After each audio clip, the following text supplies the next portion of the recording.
اللہ ہی آسمانوں میں بھی اور زمین میں بھی الہ ہے، اللہ ہے۔ اچھا، اب میں آپ کو ایک قرآن کی آیت سے بتاتا ہوں کہ جس میں اللہ تعالیٰ فرماتے ہیں کہ اللہ زمین و آسمان کا الہ ہے، مالک ہے۔ یہ ہے سورہ زخرف کی آیت 84۔ دیکھیں پھر میں آپ کے سامنے پڑھتا ہوں۔ زخرف کی 84 میں فرماتے ہیں اللہ تعالیٰ هو الذی فی السماء الہ، آسمانوں میں بھی الہ وہی ہے، الوہیت ساری صفات الوہیت کی اسی میں ہے، وفی الارض الہ، اور زمین میں بھی الہ وہی ہستی ہے۔ اب بڑے غور سے سنیں، آخر میں اسی آیت زخرف کی 84 میں اللہ فرماتا ہے وَهُوَ الْحَكِيمُ الْعَلِيمُ، اور اللہ کون ہے؟ الحکیم بھی ہے، ہر کام میں حکمت بھی ہے، العلیم بھی ہے، اور اس کے بارے میں پورا علم میں محیط بھی اسی کے پاس۔ سوال میرا یہ ہے آپ سے، اور آپ ذرا بتائیں مجھے نوید بھائی کہ یہ وَهُوَ الْحَكِيمُ الْعَلِيمُ یہ آخر میں کیوں آیا ہے؟ اس کا کیا تعلق ہے اس سے؟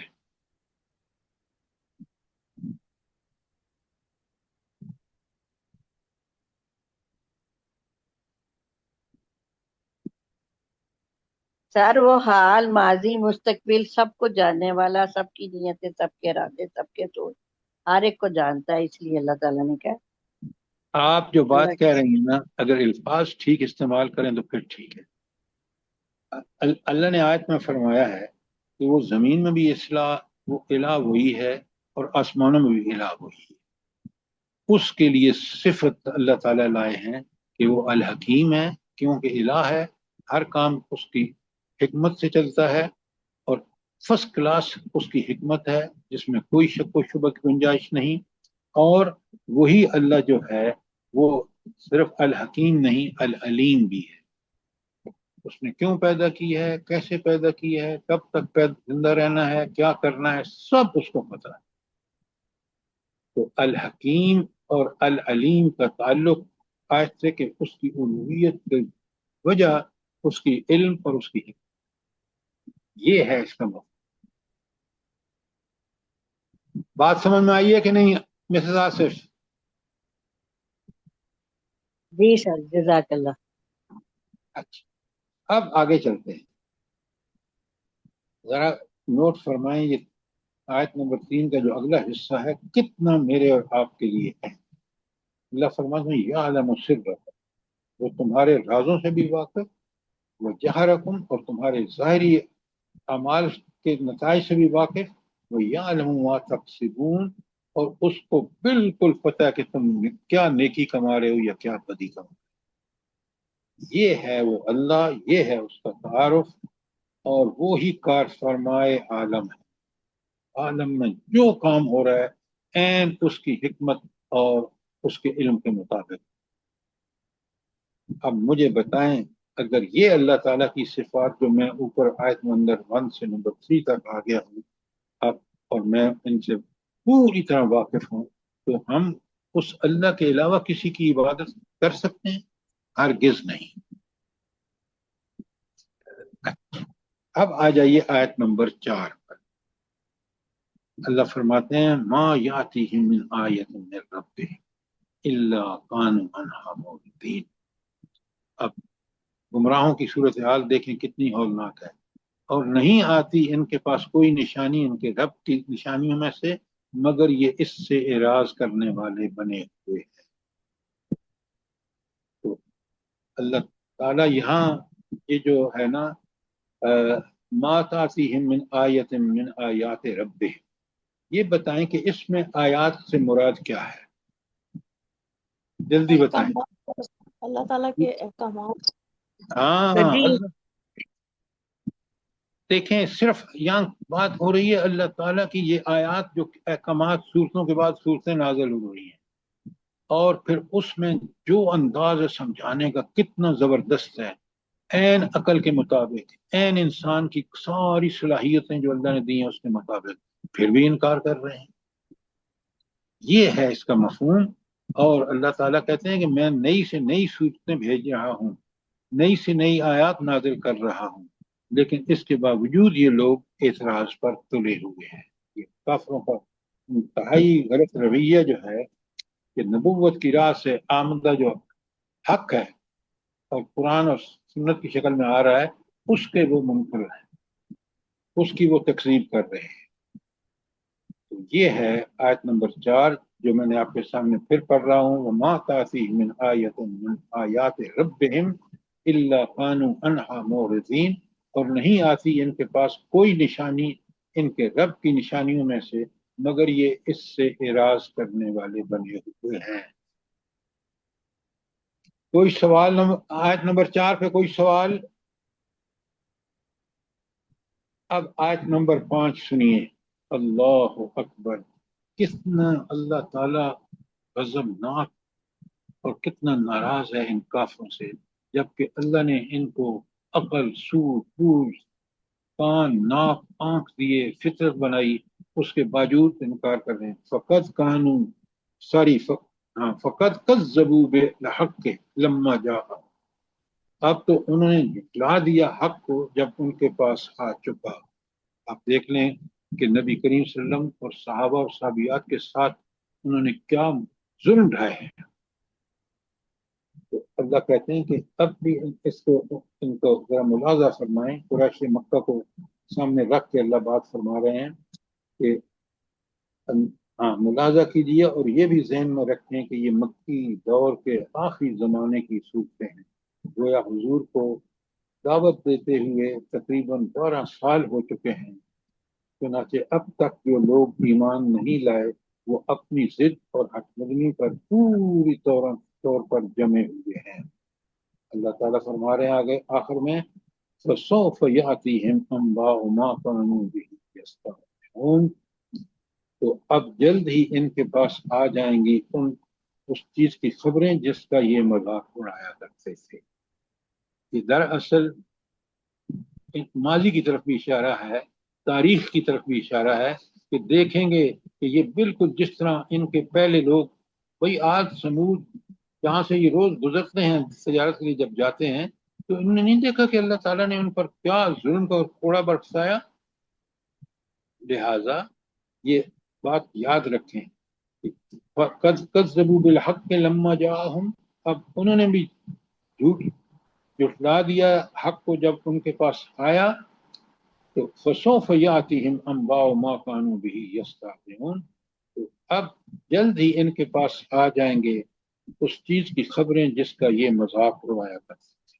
تو مشرکین مکہ مذاق اڑایا کرتے تھے، اور عذاب کی دھمکیاں سنتے سنتے جب 12 سال ان کو ہو گئے نا، تو کہنے لگے یہ تو ہم روز بھائی سن رہے ہیں، بس کرو، نعوذ باللہ۔ کس قدر اس اللہ کی طاقت سے، قدرت سے، اس کے اختیار سے کس قدر غافل ہے۔ سوچیں آج ہمارا حال کچھ اس سے مختلف نہیں ہے۔ کتنا بڑا پیارا انداز ہے اللہ کی صفات کو سمجھانے کا، مومن کو اللہ کا مطیع اور فرمانبردار بنانے کا، اس سے بہتر طریقہ کیا ہو سکتا ہے؟ مجھے بتائیں گا۔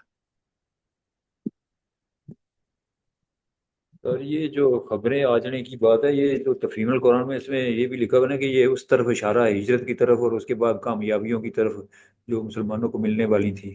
وہ اللہ تعالیٰ کا وعدہ ہے اپنے نبی کے ساتھ، ہر نبی کے ساتھ یہی ہوا۔ اللہ نے، اب میں آپ کو 2 باتیں بتاتا ہوں، ذرا اس کو سمجھ لیں تاکہ وقت ختم ہونے سے پہلے۔ اب سنیں بڑے غور سے، یہ جو سورت ہم پڑھ رہے ہیں نا، سورہ الانعام، اس کو اللہ شاہ ولی اللہ رحمہ اللہ نے فرمایا ہے کہ یہ ہے تذکیر بآیات اللہ، اللہ کی نشانیاں، اللہ کے رحم، کرم، فضل، اور جو اس نے ہمیں قرآن اور آیات الفاظ، آیات انفس، ان سب کو وہ کہتے ہیں تذکیر بآیات اللہ، اللہ کی ان نشانیوں سے لوگوں کو جگانا، تذکیر کرنا، نصیحت کرنا اور ان کو سمجھانا۔ ایک تو ہے ان احسانات جو مجھے اور آپ کو اپنی زندگی میں صاف نظر آ رہے ہیں۔ اچھا، ایک اور بھی ہے